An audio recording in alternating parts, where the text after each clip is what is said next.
So this gets a little nuanced, but at 113, Gibney goes off into this rant about how the churches are tax exempt because churches in general are tax exempt because they are supposed to provide a public good.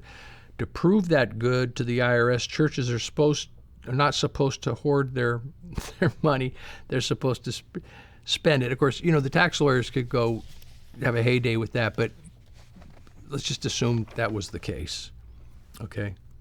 I mean, he's altered everything completely and utterly. It's a completely different issue. That's a whole thing about analysis of commerciality and having excessive reserves. And I must say, I am probably the origin of this whole beginning of this misconception that turned into something I don't even recognize when I kind of was getting out of this when it appeared in the film.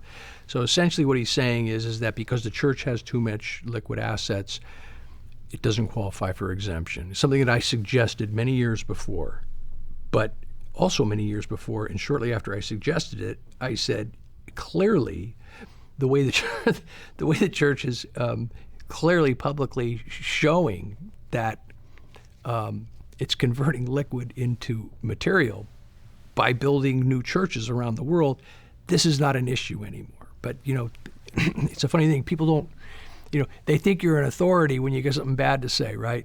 And I say, well, oops.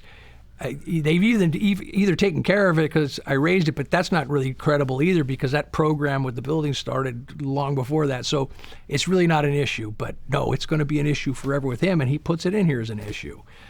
And so because I did explain to him that it wasn't an issue anymore, and I did explain to Alex Gibney that it wasn't an issue, whether it was any more or ever, it's not an issue, not a credible issue.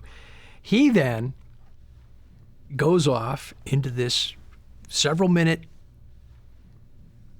kind of bizarre conspiracy theory about how the church is involved in some kind of real estate investment scam. And that's what the building, the churches around the world are. So now he's got to attack that.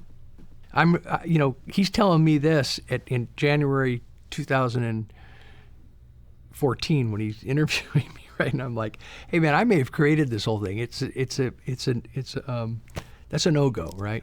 So then I see the film a year later and it's a go, and then he goes further to try to discredit why I said it's a no-go.